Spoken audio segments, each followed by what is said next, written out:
नमस्कार, मैं रवि राय ज्योतिष सरोवर में आप सभी का हार्दिक स्वागत करता हूं।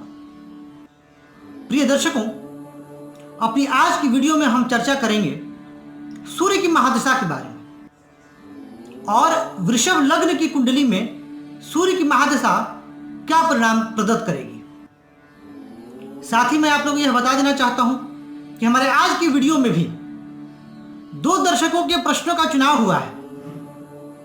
पूर्व में हम सवाल जवाब श्रृंखला के अंतर्गत जो वीडियो आते थे उनमें चुनाव करते थे, परंतु अब यह प्रत्येक वीडियो में, जो भी वीडियो मेरा आता है रेगुलर 2 दिन पर या 3 दिन पर, प्रत्येक वीडियो में दर्शकों के प्रश्नों के जवाब हुआ करेंगे और यह कार्यक्रम खास तौर पर आपके लिए ही है। साथ ही ज्योतिष का ज्ञान, महादशा, आने वाला समय कैसा होगा, आने वाला समय क्या फल प्रदान करेगा, इसके बारे में जो पूर्ण जानकारी प्राप्त होती है यह महादशा से होती है। तो सूर्य की महादशा कैसा फल प्रदान करेगी, आज हम समझते हैं वृषभ लग्न की जन्म कुंडली में।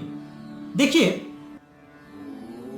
यदि मैं बात करूं वृषभ लग्न की, तो सूर्य स्वामी होते हैं चतुर्थ भाव के, यानी चौथा घर, जहां 5 अंक लिखा होता है वहां के स्वामी होते हैं, अर्थात एक केंद्र के स्वामी होते हैं। सूर्य नैसर्गिक रूप से एक क्रूर ग्रह है, लेकिन एक केंद्र के स्वामी होने की वजह से यदि सूर्य जन्म कुंडली में शुभ अवस्था में हुए या उन पर शुभ ग्रहों का प्रभाव हुआ तो निसंदेह यह सूर्य बहुत ही अच्छा फल प्रदान करेंगे, क्योंकि यह नियम है कि अगर क्रूर ग्रह भी केंद्र के स्वामी होते हैं अच्छा परिणाम देते हैं। तो वृषभ लग्न की जन्म कुंडली में सूर्य अच्छा परिणाम भी देंगे यदि शुभ अवस्था में हुए।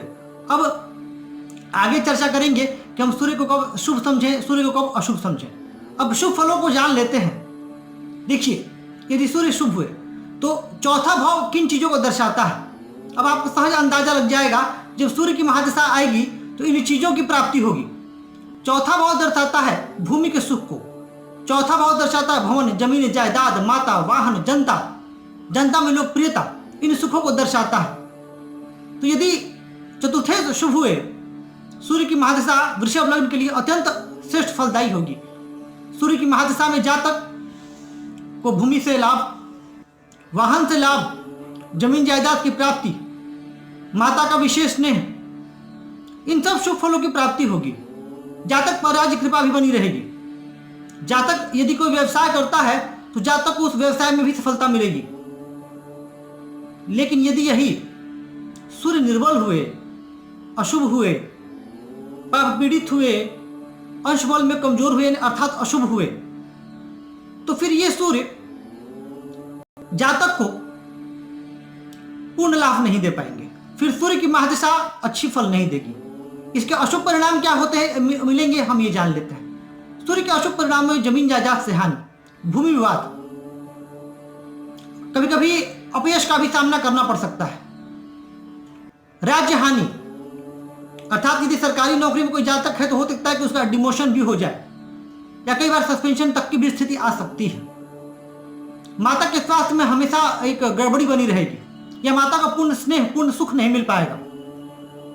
ये सारी परिस्थितियां निर्मित होती हैं यदि सूर्य अशुभ हुए तो। यानी सूर्य की महादशा हम देख रहे हैं कि दोनों तरफ दोनों फल मिल सकता है यदि आपको इस स्थिति पर शुभ है कि अशुभ है। अब बारी है 2 दर्शकों के प्रश्नों की, उसके बाद मैं बताऊंगा आपको कि हम कब समझें कि सूर्य शुभ है और कुछ विशेष बातें और। तो प्रश्न ले लेते हैं। जो पहले दर्शक जिनका चुनाव हुआ है वो है उर्मी किरण बालाजी। उर्मी जी का प्रश्न है कि इनकी मिथुन लग्न की जन्म कुंडली है, लग्न में सूर्य 10 डिग्री पे है, द्वितीय स्थान में सूर्य, बुध और शुक्र है, पंचम में मंगल है, छठे भाव में चंद्रमा है, अष्टम में केतु है और एकादश में गुरु और शनि है। इन्होंने पूछा है कि क्या इनके सरकारी नौकरी लगेगी, इनके आगे का जीवन कैसा रहेगा, विवाह की स्थिति कैसी रहेगी। और उर्मी जी ने इस प्रश्न को पूछने के साथ अपना कोई date of birth, time, place कुछ भी नहीं बताया है। लेकिन जो मेरा 15 साल 20 साल का अनुभव रहा है ज्योतिष में, उर्मी जी, मैं उस अनुभव के आधार पर कह सकता हूं कि आपका जो जन्म है वह 26 जून 1999 का होना चाहिए।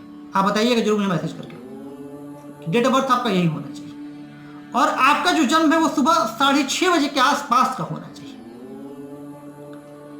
चंद्रमा आपके नीच के हैं, मानसिक तनाव आप जरूरत से ज्यादा लेती होंगी। और आपने पूछा सरकारी नौकरी, तो सूर्य हालांकि तृतीय भाव के स्वामी है, दशम भाव के स्वामी गुरु लाभ स्थान में है, सूर्य लग्न में है, तो लग्न में मेहनती तो बनाएंगे आपको, 10 डिग्री पे भी है, मित्र राशि में भी है, तो सरकारी नौकरी की संभावना तो है, पर संघर्ष ज्यादा रहेगा, क्योंकि चंद्रमा आपको उस मेहनत से रोकेंगे जितना मेहनत आपको करना चाहिए। और कई बार आप डिप्रेशन में, अवसाद में भी आ सकती हैं चंद्रमा की स्थिति की वजह से, सोचेंगे ज्यादा। 2023 से 25 के बीच अच्छे ग्रहों की अंतर्दशा आएगी, उस समय आप प्रयास करें, सफलता आपको निश्चित तौर पर मिलेगी। आपने पूछा है कि वैवाहिक जीवन आपका कैसा रहेगा, तो देखिए विवाह स्थान के स्वामी गुरु हैं, लाभ स्थान में है, और उनकी अपनी ही भाव पर दृष्टि है, अर्थात सप्तम स्थान पर दृष्टि है। भावेश अपने स्वामी से भाव जो है अपने भावेश से दृष्ट हो रहा है, तो इससे आपको बहुत लाभ मिलेगा। आपके जीवन साथी जिम्मेदार और सुलझे होंगे, पर चूंकि गुरु केतु के नक्षत्र पे हैं और गुरु शनि के साथ भी हैं, तो आपके विवाह में विलंब की भी संभावना है। जीवन आपका अच्छा रहेगा। नीच के चंद्रमा का उपाय परम आवश्यक है। एक और दर्शक जिनका चुनाव हुआ है आदित्य देसाई जी। आदित्य देसाई जी ने पूछा है, इनका प्रश्न है कि क्या वृषभ लग्न की जन्म कुंडली में यदि शुक्र और राहु कन्या राशि पर हों और सूर्य और बुध तुला राशि पर हो तो यह कैसा है। अब देखिए, शुक्र नीच के हो रहे हैं, शुक्र स्वामी कहाँ है, षष्ठेश आ रहे हैं पंचम में, और पंचमेश कौन है, बुध जा रहे हैं षष्ठम में, यानी पंचमेश और षष्ठेश का परिवर्तन है। तो यह परिवर्तन बहुत अच्छा नहीं है, क्योंकि पंचमेश षष्ठेश के परिवर्तन को बहुत अच्छा नहीं करते हैं। आपको इनसे संबंधित उपाय की आवश्यकता है। फिर भी शुक्र के लिए आप माँ दुर्गा, माँ लक्ष्मी की आराधना करें, बुध के लिए आप गणपति जी की आराधना करें, आपको निसंदेह लाभ होगा। आइए अब चर्चा के अगले पड़ाव पे चलते हैं, जहां मैंने बताया था कि आप कैसे समझें कि ग्रह शुभ हैं कि अशुभ हैं, यानी सूर्य की महादशा। देखिए, सूर्य यदि अपनी मित्र राशि, अपनी उच्च राशि, अपनी स्वराशि, स्वनवांश में हो अथवा केंद्र में हो, अपनी जैसे वृषभ लग्न की जन्म कुंडली में यदि वो चतुर्थ भाव में ही स्थित हो जाए, सप्तम में भी स्थित हो, तो विवाह के लिए बुरे नहीं है। मैं बार बार कहता हूं, क्योंकि मित्र राशि है उनकी और चतुर्थे सुख देंगे। दशम में स्थित हो, अच्छा दशम में हालांकि शनि की राशि पर चले जाएंगे, पर दशम में सूर्य अच्छे माने जाते हैं। और साथ ही यह देख लेना कि नवमांश में उनकी क्या स्थिति है, एकादश में हो, पंचम में हो, त्रिकोण में हो, तो यहाँ पर ये शुभ फल प्राप्त देंगे, और जातक सूर्य की महादशा में ऊंचाई प्राप्त करेगा। लेकिन यदि ये पाप ग्रहों के साथ हुए, पाप कर्तरी में हुए, पाप प्रभाव में हुए, नवमांश में पाप प्रभाव में हुए, नीच राशि पर हुए, जैसे तुला राशि पर चलेगा यदि, तो नीच राशि है। अब चतुर्थे वृषभ लग्न में चतुर्थे सूर्य तुला राशि पर होंगे छठे भाव में, तो यहाँ वो पूरा शुभ फल नहीं दे पाएंगे। जब पूरा शुभ फल नहीं दे पाएंगे तो स्वाभाविक सी बात है, परेशानी आएगी, मानसिक कष्ट बढ़ेगा, सूर्य की महादशा उतना अच्छा रिजल्ट नहीं देगी। तो ये चीज ध्यान रखना है आपको। साथ ही दशमांश कुंडली का अध्ययन भी उतना ही आवश्यक है। तो मिला जुला करके देखें कि अगर थोड़ा सा भी सूर्य पर शुभ ग्रहों का प्रभाव हुआ, सूर्य की स्थिति शुभ हुई, तो निसंदेह वृषभ लग्न की जन्म कुंडली में सूर्य की महादशा जातक के लिए लाभकारी सिद्ध होगी। और यदि अशुभ प्रभाव में हुए तो फलस्वरूप धन, ये जमीन की हानि, मानसिक परेशानी, विवाद इत्यादि की संभावना बनेगी।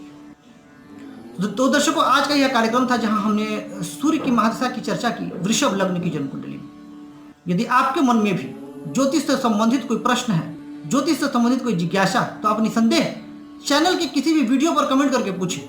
किसी न किसी वीडियो में आपके प्रश्न का भी उत्तर अवश्य दिया जाएगा। चैनल के साथ जुड़े रहें और यूं ही चैनल को लाइक, सब्सक्राइब और शेयर करके हमें अपना प्यार और स्नेह देते रहें। आज के लिए बस इतना ही। नमस्कार।